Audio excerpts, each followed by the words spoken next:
இவளுக்கு உண்மையிலேயே self control ஜாஸ்தி தான்ப்பா. இவ இடத்துல யார் இருந்தாலும் இந்நேரம் கத்தி கூச்சல் போட்டு பெரிய பிரச்சனையை ஆக்கியிருப்பாங்க என்று ஹரிஷ் நினைத்து கொண்டான். இப்போது அவளுக்கு பதிலாக மற்ற ஸ்டூடெண்ட்ஸ் பதட்டமடைய தொடங்கினார்கள். தங்கள் கையில் இருந்து பணத்தை கொடுக்க வேண்டுமோ என்று நினைத்து பயந்த அவர்கள் வைபவிற்கு எதிராக முணுமுணுக்க தொடங்கினார்கள். மயக்கத்தில் இருப்பது போல நடித்து கொண்டிருந்த வைபவ் தன்னுடைய பெயர் டேமேஜ் ஆவதை உணர்ந்தான். அதனால் வேறு வழியில்லாமல் மெதுவாக மயக்கம் தெளிவது போல எழுந்தவன், சாரி ஃப்ரெண்ட்ஸ், எனக்கு சில ஃபுட்ஸ் ஒத்துக்காது, அதை தெரியாம சாப்பிட்டேன் போல என்றவன் அப்படியே கொட்டாவி விடுவது போல ஆக்ஷன் செய்தான். நீங்களாம் ஏன் இன்னும் இங்கே இருக்கீங்க? வீட்டுக்கு கிளம்புங்க, ஆல்ரெடி ரொம்ப லேட் ஆயிடுச்சு. பில் அமௌண்ட்டை நான் பார்த்துக்கிறேன், நாம் எல்லாரும் நாளைக்கு கிளாஸில் மீட் பண்ணுவோம் என்று சமாளித்தான். இப்போது தான் மட்டும் அந்த அமௌண்ட்டை கொடுக்கவில்லை என்றால் தன்னுடைய பிளான் தனக்கே பேக்ஃபயர் ஆகிவிடும் என்று அவன் உணர்ந்தான். அதனால் இதை எப்படியாவது தானே சமாளிக்க வேண்டும் என்று முடிவு செய்தான். ஃபைனல் அமௌண்ட் என்ன என்று அவன் கேட்க அவர் தொகையை சொன்னார். அதை கேட்டதும் லேசாக கவலைப்படுவது போல முகத்தை வைத்து கொண்ட வைபவ், இது ஒன்றும் பெரிய விஷயம் இல்லை தான், இப்போ என் கையில் அவ்வளோ அமௌண்ட் இல்லை, அதுக்காக நீங்கள் யாரும் கவலைப்பட வேண்டாம், என் அப்பா கிட்ட சொல்லி நான் பணம் அனுப்ப சொல்கிறேன் என்றவன் தன்னுடைய அப்பாவிற்கு ஃபோன் செய்தான். அவனுடைய அப்பா பெரிய அளவில் இம்போர்ட் எக்ஸ்போர்ட் பிஸ்னஸ் செய்து வருபவர். அந்த பக்கம் அவர் ஃபோனை எடுத்ததும், டாடி பிஸியாக இருக்கீங்களா, எனக்கு உடனே ஒரு 4 lakh rupees அனுப்ப முடியுமா என்று குழைந்து கொண்டே கேட்டான். மறுமுனையில் அவர் ஏதோ சொல்ல, இல்லை டாடி, ஃப்ரெண்ட்ஸோட சாப்பிட வந்தோம், அவங்க எல்லாருக்கும் நான் ட்ரீட் கொடுக்கறதா சொல்லிட்டேன், அதான் என்று அவன் இழுக்க, அவன் எதிர்பார்த்தது போலவே அவன் அப்பாவிடமிருந்து செம்மையான டோஸ் கிடைத்தது. மொத்த கிளாஸ் ரூமின் முன்னால் அவமானப்படுவதை விட அவனுடைய அப்பாவிடம் திட்டு வாங்குவதே மேல் என்று அவன் நினைத்தான். பணம் ஒன்று இங்கே மரத்தில் காய்க்கல, இங்கிருந்து கிளம்பும் போது தான் உனக்கு அவ்வளோ பணம் கொடுத்தேன், 2 நாளைக்கு கூட அது வரலையா, உனக்கெல்லாம் எப்போதான் பொறுப்பு வரும்னே தெரியல என்று வேண்டும் அளவிற்கு திட்டி முடித்தவர் கடைசியாக, எவ்வளோ பணம் வேணும் என்று கேட்டார். அவன் தொகையை சொன்னதும் அனுப்புவதாக கூறியவர், இன்னும் கொஞ்ச நாளைக்கு பணம் என்னான்னு இந்த பக்கம் வந்துடாத, அவ்வளவுதான் என்று எச்சரித்துவிட்டு போனை வைத்தார். அவன் அப்பா கூறியதை கேட்டு வைபவ் மனம் வெறுத்து போனான். இது எல்லாவற்றையும் ஸ்டூடெண்ட் ஹெட் என்ற பதவிக்காகத்தான் அவன் செய்தான். அது கடைசியில் இப்படி ஒரு இக்கட்டான சூழ்நிலையில் கொண்டு வந்து நிறுத்தும் என்று அவன் எதிர்பார்க்கவில்லை. இப்போது மட்டும் அவனுடைய அப்பா பணம் அனுப்ப மறுத்திருந்தால் அவனுடைய நண்பர்கள் முன்னிலையில் கூனி குறுகி நிற்க வேண்டியிருந்திருக்கும். நினைக்கும் போதே அவனுக்கு அவமானமாக இருந்தது. அப்போது கூட அவ்வளவு நேரம் தான் ஹரிஷை இதை வைத்துதான் கிண்டல் செய்தோம் என்ற யோசனை அவனுக்கு வரவில்லை. தன்னுடைய வருத்தத்தை உள்ளுக்குள் திரையிட்டு மறைத்தவன் தன் முன்னால் இருந்தவர்களை பார்த்து வலுக்கட்டாயமாக சிரித்து வைத்தான். நான் தான் சொன்னேன்ல, நான் கேட்ட உடனே எங்கள் அப்பா பணம் போட்டு விட்டுறேன்னு சொல்லிட்டாரு, நீங்கள் ஒன்றும் கவலைப்படாதீங்க என்றான். அடுத்த சில நிமிடங்களிலேயே அவனுடைய ஃபோன் அதிர, சொன்னது போலவே அவனுடைய அப்பா பணத்தை போட்டு விட்டு இருந்தார். இந்த பில்லை கட்டினதுக்கப்புறம் என் அக்கௌண்ட்டில் ரொம்ப கம்மியாக தான் பணம் இருக்கும், இன்னும் கொஞ்ச நாள் இதை வச்சு தான் ஓட்டணும். தனக்குள் முணுமுணுத்த வைபவ் அந்த கார்டை சர்வரிடம் நீட்டினான். ஒரு வழியாக பில் கட்டி முடித்ததும் ஆஸ்வாசமடைந்த எல்லோரும் ஒவ்வொருவராக அங்கிருந்து வெளியேறத் தொடங்கினார்கள். அப்போது லாவண்யாவை கவனித்த ஸ்டூடெண்ட் ஒருவன், மேம், வைபவ் கொடுத்த அந்த ஏபி டேப்லெட்டை சாப்பிட்டதுக்கப்புறம் எப்படி ஃபீல் பண்ணுறீங்க என்று கேட்டான். இது வரைக்கும் ஒரு வித்தியாசமும் தெரில, ஒருவேளை அது இன்னும் வேலை செய்ய ஆரம்பிக்கலான்னு நினைக்கிறேன், லாவண்யா யோசனையுடன் பதில் சொன்னாள். அதை கேட்டு அவர்கள் அனைவரும் திகைத்தார்கள். இந்த டேப்லெட்டை பொறுத்தவரை இந்நேரம் அவள் எதையாவது உணர்ந்திருக்க வேண்டும். ஒருவேளை ஹரிஷ் சொன்ன மாதிரி இது உண்மையான டேப்லெட் இல்லையோ என்று அவர்களுக்குள் சந்தேகம் எழ ஆரம்பித்தது. அதற்குள் பேச்சை மாற்றிய வைபவின் நண்பன், ஆஹா, ஒரு நைட் டின்னர் கொடுக்கறதுக்காக வைபவ் எவ்வளோ செலவு பண்ணியிருக்கான், உண்மையிலேயே அவன் கிரேட்டு தான் இல்லை என்று பாராட்டினான். அவன் வேண்டுமென்றே வைபவை உயர்த்தி பேசுவது புரிந்தாலும் அவர்கள் யாரும் அதை மறுக்கவில்லை. எப்படி பார்த்தாலும் வைபவ் அவன் சொன்னதை செய்துவிட்டான். கடைசியாக தான் நினைத்தது நடந்துவிட்டதை உணர்ந்து வைபவ் நிம்மதி பெருமூச்சு விட்டான். அது ஒரு சக்சஸ்ஃபுல் டின்னர் பார்ட்டியாகத்தான் முடிந்தது. அவர்கள் எல்லோரும் ஒருவரையொருவர் நன்கு அறிந்து கொண்டார்கள். ஆனால் கிளம்பும்போது யாரும் ஹரிஷிடம் பேசவில்லை.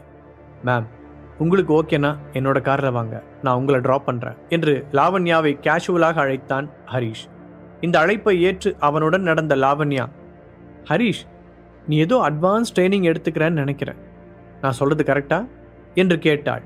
ஹரிஷ் அந்த கேள்வியை கண்டுகொள்ளாதது போல பேச்சை மாற்றினான். அவர்கள் காரில் ஏறி உட்கார்ந்ததும் அவனை நேருக்கு நேராக பார்த்த லாவண்யா, ஹரிஷ், மழுப்பாம உண்மையை சொல்லு, உன்னோட மென்டார் யாரு என்று கேட்டாள். என்ன திடீர்னு உங்களுக்கு அதில் ஒரு இன்ட்ரெஸ்ட்? ஹரீஷ் சிரித்துக்கொண்டே கேட்டான். உன்கிட்ட சில எக்ஸ்ட்ரா டேலண்ட்ஸ் இருக்கிறத என்னால் ஃபீல் பண்ண முடியுது.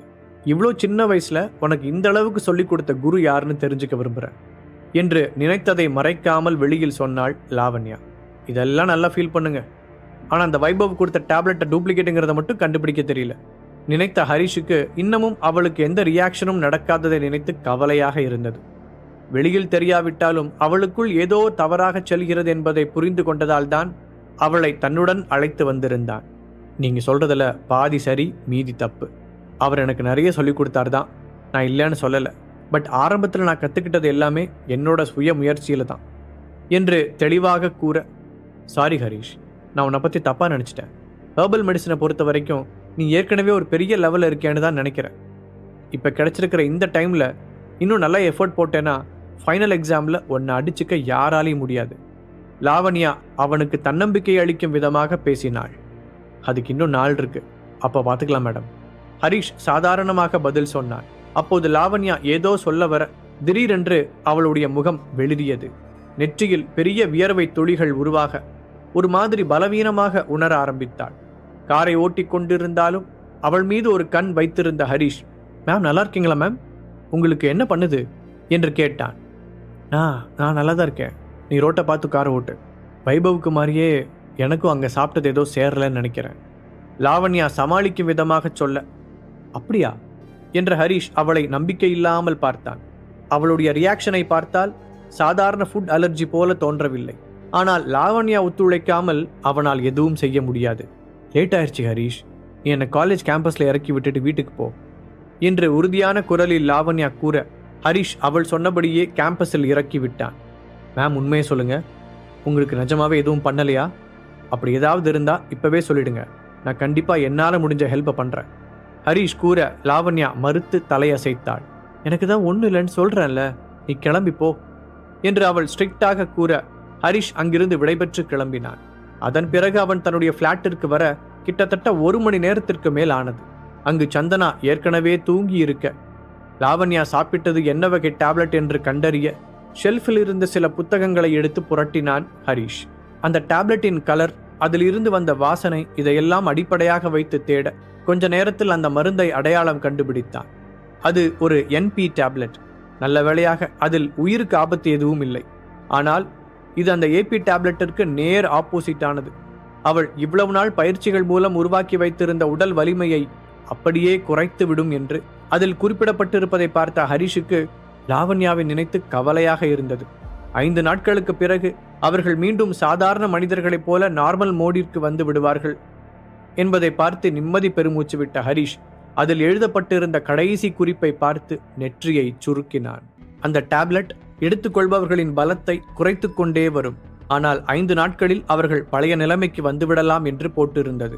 ஆனால் அதில் கடைசியாக அவர்கள் இழந்ததை ஹெர்பல் மெடிசன் மூலம் மீண்டும் பெற முடியாது என்ற குறிப்பு இருக்க ஹரீஷ் அதை யோசனையுடன் பார்த்தான். அந்த டேப்லெட் இதெல்லாம் செய்யும்னு என்னால் நம்பவே முடியல என்று ஹரீஷ் ஆச்சரியப்பட்டான். அப்போது அவனுக்கு அறிமுகமில்லாத ரிங்டோன் கேட்க ஒரு செகண்ட் அந்த வீட்டிற்குள்ளே யாராவது திருடன் வந்திருக்கிறானோ என்று சந்தேகப்பட்டான் ஹரீஷ். அதன் பிறகுதான் சத்தம் அவனுடைய பேண்ட் பாக்கெட்டில் இருந்து வருவதை உணர்ந்தான். ஓ, இது அந்த பூஜாவோட ஃபோன்ல. இந்த நேரத்தில் அவளுக்கு யார் வீடியோ கால் பண்றாங்க? ஒருவேளை பாய் ஃப்ரெண்டா இருப்பானா என்று யோசித்தபடி அந்த காலை ஆன் செய்தான் ஹரீஷ். கொஞ்ச நேரம் கழித்து அந்த பக்கம் ஒரு அழகான பெண் அவள் வீட்டின் துணி கபோர்டுக்கு முன் நின்று துணிகளை தேர்ந்தெடுத்து கொண்டிருப்பது தெரிந்தது. ஆனால் அந்த பெண் ஹரீஷுக்கு மிகவும் பரிச்சயமானவளாக தெரிய அவளை இன்னும் நன்றாக உற்று பார்த்தான். அதே நேரத்தில் என்ன இன்னும் யாரும் பேசவில்லை என்ற யோசனையுடன் திரும்பி பார்த்த அந்த பெண் ஸ்கிரீனில் ஹரீஷின் முகத்தை பார்த்ததும் அலறி அடித்துக் கொண்டு போனை கட் செய்தாள். அப்போது ஹரீஷுக்கு அது யார் என்று ஞாபகம் வந்துவிட்டது. குமரன் வீட்டில் ஏலம் நடந்தபோது அவன் காப்பாற்றிய அந்த தாத்தாவின் பேத்தி. சில வினாடிகள் கழித்து மீண்டும் போன் அடித்தது. போன் டிஸ்பிளேவில் முன்பு வந்த அதே பெயர் வர ஹரீஷ் அந்த காலை அட்டன் செய்தான். ஹலோ, நீ ஹரீஷ் தானே? அந்த பெண் கேட்க அவன் ஆமாம் என்று தலையசைத்தான். அந்த பெண்ணின் பெயர் மோனிஷா, பூஜாவின் நெருங்கிய தோழி. 2 வருடங்களுக்கு முன்னால் பூஜாவின் குடும்பம் மிரியட்ஸில் ரகசியமாக இணைந்தது. தற்போது மிரியட்ஸில் முக்கியமான பொறுப்பில் இருக்கும் ஹரீஷுக்கு கூட தெரியாதது என்னவென்றால் கடந்த சில வருடங்களாக அந்த அமைப்பு நாட்டின் பல்வேறு சக்தி வாய்ந்த குடும்பங்களை ரகசியமாக தங்களுடன் இணைத்துக் கொண்டு வருகின்றனர். அப்படி பூஜாவின் குடும்பத்தை அதில் இணைத்து விட்டது மோனிஷா. அன்றிலிருந்து அவளும் பூஜாவும் நெருங்கிய தோழிகளாக பழகி வருகிறார்கள். மோனிஷா பூஜாவிடம் எதையோ சொல்வதற்காக அந்த நேரத்தில் அழைத்தாள். ஆனால் அதில் ஒரு ஆணின் முகம் தெரியவும் அதை எதிர்பார்க்காத மோனிஷா அதிர்ச்சி அடைந்தாள். ஏனென்றால் அவளுக்கு தெரிந்தவரை பூஜாவுக்கு எந்த பாய் ஃப்ரெண்டும் கிடையாது. அதன் பிறகுதான் குமரன் குடும்பத்தில் நடந்த ஏலத்தில் தன் தாத்தாவின் உயிரை காப்பாற்றிய நபர்தான் அது என்பதை அடையாளம் கண்டு கொண்டாள். அதனால்தான் மீண்டும் அழைத்திருந்தாள். இங்கே என்ன நடக்குதுன்னு தெரிஞ்சுக்கலாமா? கேட்ட ஹரிஷ் முடிந்தவரை தன்னை அமைதியாக இருப்பது போல காட்டிக்கொண்டான். ஆமா, பூஜாவோட போன்ல நீ என்ன பண்ற? மறுமுனையில் மோனிஷா சந்தேகத்துடன் கேட்டாள். நீங்க என்ன சந்தேகப்படுற மாதிரி கேட்குறீங்க? ஒருவேளை பூஜா அவளோட போனை மிஸ் பண்ணியிருக்கலாம், அதை நான் கண்டுபிடிச்சு எடுத்திருக்கலான்னு உங்களுக்கு தோணலையா? ஹரிஷ் பதில் சொன்னான். எப்படியும் பூஜா தன்னுடைய போன் ஹரிஷிடம் இருப்பதை சீக்கிரமே கண்டுபிடிப்பாள் என்பதை அவன் எதிர்பார்த்தான். அதனால் அவன் தன்னை அப்பாவி போல காட்டிக்கொள்ள ஏற்கனவே முடிவு செய்திருந்தான். அந்த போனை நீ கண்டுபிடிச்சியோ இல்லை திருடினியோ அதை பற்றி எனக்கு கவலை இல்லை, நாளைக்கு அவகிட்ட திருப்பி கொடுத்துரு என்று மோனிஷா அவனுக்கு உத்தரவிடுவது போல கூறினாள். ஒருவேளை நான் தரலனா என்ன பண்ணுவீங்க? ஹரிஷ் கிண்டலாக கேட்டான். அவனுக்கு அவளை நினைத்து எந்த பயமும் இல்லை. ஏனென்றால் மிரியட்ஸின் தலைவர்களில் ஒருவனான விக்டர் அவனுடைய நண்பன். என்ன சொன்ன? என்கிட்ட இப்படி பேச உனக்கு எவ்வளோ தைரியம்? நாளைக்கு மட்டும் நீ இந்த ஃபோன் அவகிட்ட திருப்பி தரலனா அதுக்கப்புறம் உன் உயிருக்கு நான் கேரண்டி இல்லை சொன்ன மோனிஷா பட்டென்று ஃபோனை கட் செய்தாள். ஒரு புறாவுக்கு போறாங்கிற மாதிரி இந்த ஃபோனுக்காக என்ன கொலை பண்ணிடுவேன்னு சொல்றாங்க. என்ன வர வர நம்மளை சுற்றி இருக்கிற எல்லாரும் ரொம்ப வயலண்டா மாறிட்டு இருக்காங்க. அப்படி என்ன சொல்லிட்டோம் நாம? விளையாட்டுக்கு ஒரு வார்த்தை சொன்னேன், அதுக்கு உயிரை எடுத்துருவேன்னு மிரட்டுறாங்க. ஹரிஷ் தனக்குத்தானே ஆச்சரியத்துடன் கேட்டுக்கொண்டான். இதே மோனிஷாவை ஏலத்தில் சந்தித்த போது அவள் எவ்வளவு வித்தியாசமாக இருந்தாள் என்பதை பற்றி யோசித்தவனுக்கு அவளை நினைத்து வியப்பாக இருந்தது. அன்றைய இரவு வேகமாக கடக்க மறுநாள் காலையில் சந்தனாவுடன் காலேஜ் செல்வதற்காக கிளம்பினான் ஹரிஷ். அதற்கு முன்னால் காலேஜ் போகும் வழியில் ஜீவாவை சென்று பார்த்தவன் அவன் நலமாக இருப்பதை உறுதி செய்து கொண்டான். முதல் நாள் வர முடியாததற்கு ஹரிஷ் மன்னிப்பு கேட்க ஜீவாவும் அதை புரிந்து கொண்டான். ஆண்டனி விஷயத்தில் கூடிய சீக்கிரம் தான் ஒரு முடிவெடுப்பதாக உறுதி கூறிய ஹரிஷ் திவ்யாவிடம் அவனை கவனமாக பார்த்து கொள்ள சொல்லிவிட்டு அங்கிருந்து கிளம்பினான். கிளாஸ் ரூமிற்குள் நுழைந்த ஹரிஷ் அவனுக்கு பக்கத்து சீட்டில் ஒரு புதிய ஆள் உட்கார்ந்திருப்பதை பார்த்தான். அதுவும் அவனுக்கு தெரிந்த நபர்தான். வாவ் என்று உள்ளுக்குள் விசிலடித்த ஹரிஷ் அவனுக்கு அருகில் சென்று அங்கிருந்த டேபிளின் மீது முழங்கையை ஊனிக்கொண்டு ஸ்டைலாக நின்றான். அவனை பார்த்து யார் நீ என்று கேட்க வந்த விஜேந்தர் அதற்குள் ஹரிஷை அடையாளம் கண்டு கொண்டான். உடனே அவனுடைய முகம் சாதாரணமாக மாறியது.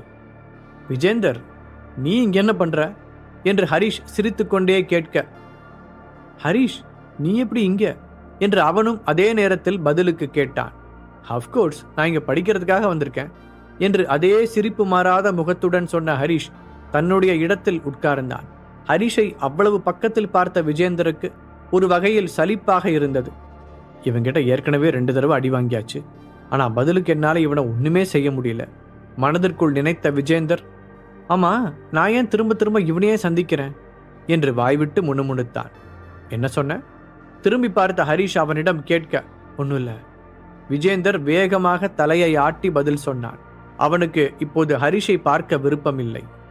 நல்ல வேளையாக ஹரிஷ் அவனை அடிப்பதை 2 தடவையும் வெளியில் இருந்து பெரிதாக யாரும் பார்க்கவில்லை. ஆனால் இந்த முறை காலேஜில் வைத்து அவனிடம் அடி வாங்கினால் மொத்த கேம்பஸும் அவனை பார்த்து கைகொட்டி சிரிக்கும். அதை பற்றியெல்லாம் யோசித்த விஜேந்தர் ஹரிஷிடமிருந்து கொஞ்சம் விலகியே இருக்கலாம் என்று முடிவு செய்தான். ஆனாலும் ஏதோ ஒரு வகையில் ஹரிஷை பழிவாங்க வேண்டும் என்ற எண்ணமும் உள்ளுக்குள் கொழுந்துவிட்டு எரிந்தது. ஹரிஷ் அவனிடம் ஏதோ சொல்லப்போக அப்போது காற்றில் கமகமவென ஒரு பர்ஃப்யூம் வாசனை வீசியது. அது எங்கிருந்து வருகிறது என்று ஹரிஷ் திரும்பி பார்ப்பதற்கு முன்பாகவே பூஜா அவனுக்கு முன்னால் வந்து நின்றாள். பூஜா ஹரிஷிடம் பேச போனதை கிளாஸ் ரூமில் இருந்த எல்லோரும் கவனித்தார்கள். கிளாஸ் தொடங்கி 3 நாட்கள் தான் ஆகியிருந்தாலும் பூஜா என்ன செய்கிறாள் என்பதை கவனிக்க எல்லோருமே ஆர்வமாக இருந்தார்கள். அவள் யாரிடமும் நெருங்கி பழகாவிட்டாலும் மற்றவர்களுக்கு அவள் மீது ஒரு பெரிய கிரேஸ் இருந்தது. முக்கியமாக வைபவுக்கு. என்னோட ஃபோன் உன்கிட்ட இருக்கா? அதை இப்பவே திருப்பி கொடு. நேரடியாக விஷயத்துக்கு வந்த பூஜா கையை நீட்டினாள்.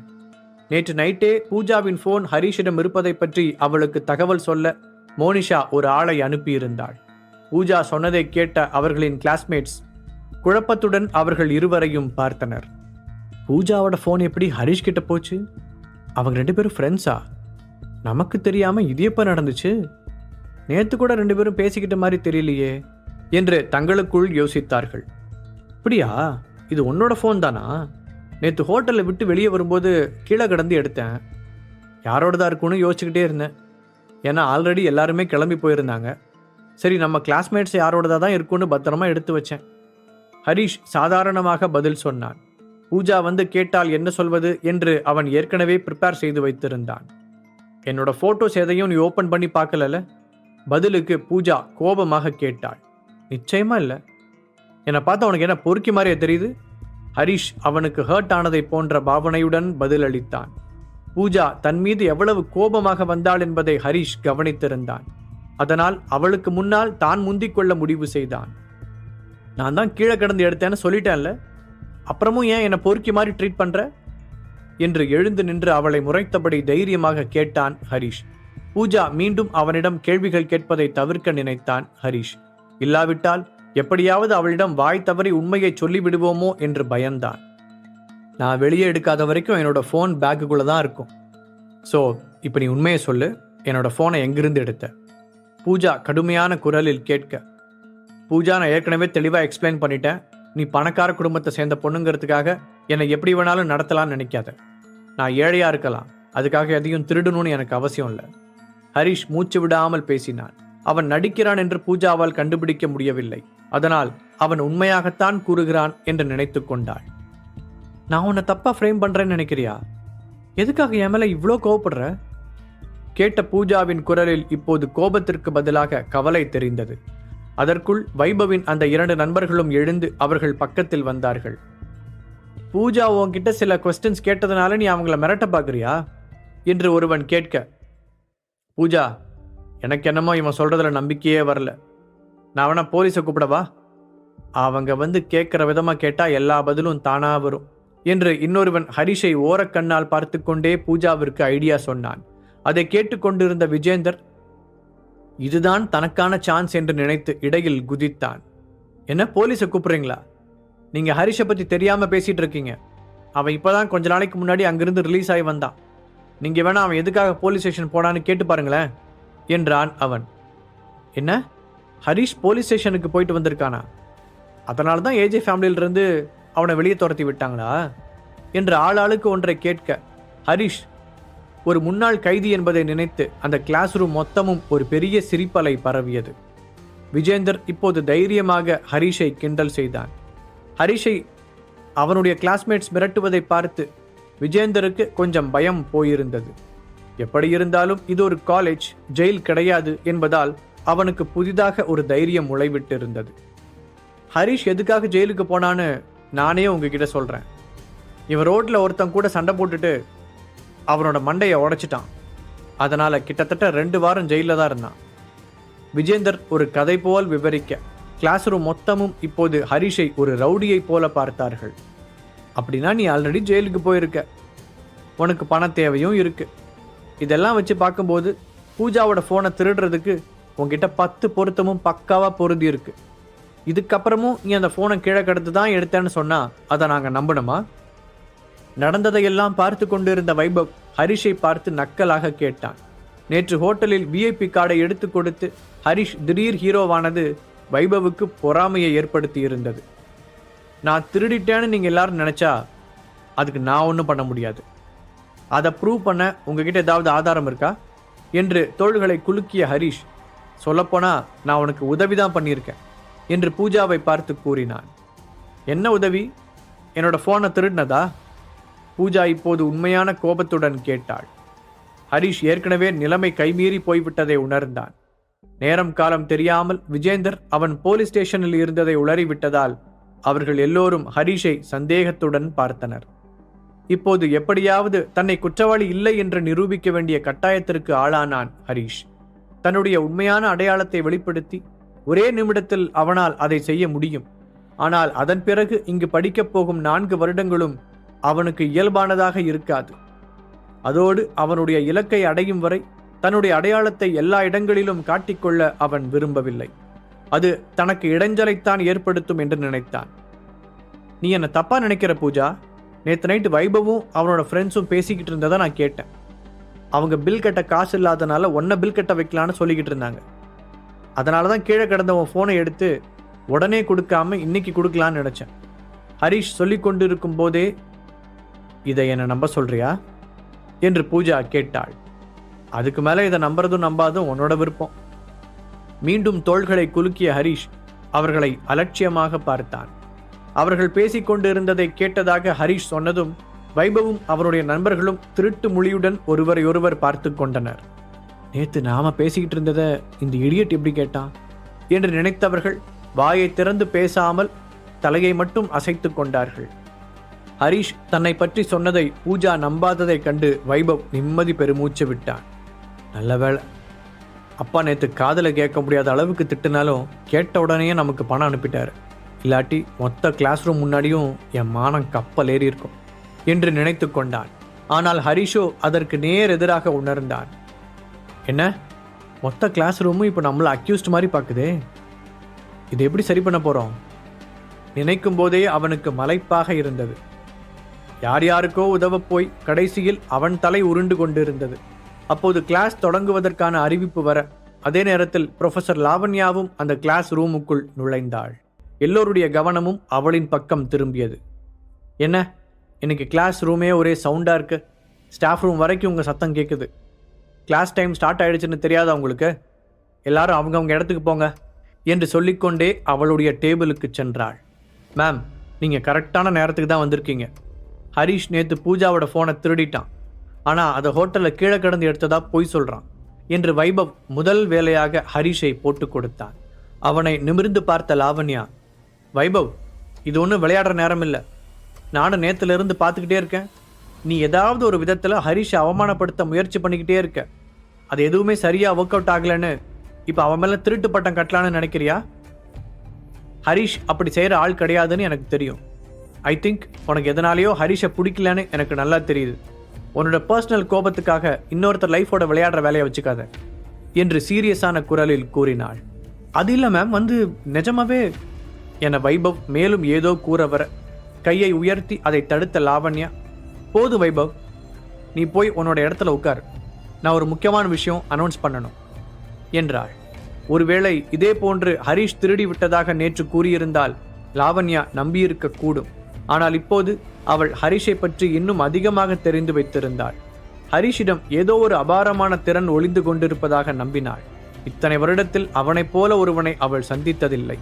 அதனால் ஹரிஷுக்கு தானே நேரடியாக பயிற்சி அளித்தால் அவன் இன்னும் பெரிய அளவிற்கு வரக்கூடும் என்று நம்பினாள். அதன் மூலம் அவளுக்கு நல்ல பெயர் கிடைக்கும். அதனால் ஹரிஷ் மீதான பொறாமையால் தான் வைபவ் அப்படி கூறுகிறான் என்று நினைத்த லாவண்யா அதை கண்டுகொள்ளாமல் வேறொரு முக்கியமான விஷயத்தை பற்றி பேச ஆரம்பித்தாள். ஹாய் ஸ்டூடெண்ட்ஸ், 2 நாளைக்கு முன்னாடி நம்ம மாநிலத்தோட கடலோர பகுதிகளெல்லாம் பயங்கரமான மழை வெள்ளம் வந்து நிறைய சேதாரம் ஏற்பட்டிருக்குன்னு நீங்கள் எல்லாரும் கேள்விப்பட்டிருப்பீங்க. அதில் பாதிக்கப்பட்ட நிறைய பேருக்கு இன்னும் உதவிகள் தேவைப்படுது. அதுக்காக நம்ம காலேஜ் மூலமாக ஃபண்ட் கலெக்ட் பண்ணி உதவலாம்னு மேனேஜ்மெண்ட் முடிவு பண்ணியிருக்கு. மேனேஜ்மெண்ட் ஒரு குறிப்பிட்ட அமௌண்ட் கொடுக்கறதோட ஸ்டூடெண்ட்ஸும் அவங்களால முடிஞ்ச அமௌண்ட்டை கொடுத்தா இன்னும் நிறைய பேருக்கு உதவிகள் போய் சேரும்னு முடிவு பண்ணியிருக்காங்க. ஸோ நேற்று நைட் மேனேஜ்மெண்ட்லேருந்து ஒரு அறிவிப்பு வந்திருக்கு. அது என்னென்னா, ஒவ்வொரு கிளாஸுக்கும் தனித்தனி அக்கௌண்ட் நம்பர் கொடுத்துருக்காங்க. ஸ்டூடெண்ட்ஸ் ஒவ்வொருத்தரும் எவ்வளோ அமௌண்ட் வேணுனாலும் கொடுக்கலாம், அதுக்கு லிமிட்டே கிடையாது. ஃபைனலாக எந்த கிளாஸ் ரூம்லேருந்து அதிகமான டொனேஷன் வந்திருக்கோ அவங்களுக்கு காலேஜ்லேருந்து ஒரு பெரிய சர்ப்ரைஸ் காத்திருக்குன்னு சொல்லியிருக்காங்க. லாவண்யா பேசி முடித்ததும் கிளாஸே அதிரும் அளவிற்கு ஒரு பெரிய கைத்தட்டல் சத்தம் கேட்டது. அந்த ஸ்பெஷல் சர்ப்ரைஸ் என்னவா இருக்கும்? சடனாக ஒரு ஸ்டூடெண்ட் கேட்க, கண்டிப்பாக ஏதாவது பெருசாக தான் இருக்கும். ஒருவேளை நம்மளோட இன்டெலிஜென்ட்டை அதிகப்படுத்துகிற மாதிரி ஏதாவது ஹெர்பல் மெடிசன் தருவாங்களோ என்று ஆளாளுக்கு ஒன்றை கூறினார்கள். சரி, இப்போ நான் அந்த அக்கௌண்ட் நம்பரை இந்த போர்டில் எழுதி போடுறேன். நீங்கள் எல்லாருமே பணத்தை கையில் கேஷாக வச்சுக்கிறது இல்லைன்னு எங்களுக்கு தெரியும். ஸோ உங்களால் முடிஞ்ச அமௌண்ட்டை இந்த அக்கௌண்ட்டுக்கு அனுப்புங்க. நம்ம காலேஜ் வெப்சைட்டில் இந்த டொனேஷன் பற்றின விஷயங்கள் டிரான்ஸ்பரண்ட்டாக தான் இருக்குது. யார் எவ்வளோ கொடுத்துருக்காங்கன்னு யார் வேணாலும் போய் பார்க்கலாம். நீங்கள் கொடுத்த பணம் எந்த விதத்திலும் மிஸ்யூஸ் ஆகாமல் யாருக்கு தேவை இருக்கோ அவங்களுக்கு உதவிகளாக போய் சேரும். அந்த டீட்டெயில்ஸ் எல்லாத்தையும் நீங்கள் வெப்சைட்டில் பார்க்கலாம். லாவண்யா கூற எல்லோரும் புரிந்தது என்று தலையாட்டினார்கள். இப்போ ஒரு 10 மினிட்ஸுக்கு உங்கள் ஃபோனை யூஸ் பண்ண அலோவ் பண்ணுறேன். முழு கதையையும் கேட்டு மகிழ பாக்கெட் FM ஆப்பை டவுன்லோட் செய்யுங்கள். லிங்க் டிஸ்கிரிப்ஷனில் கொடுக்கப்பட்டுள்ளது.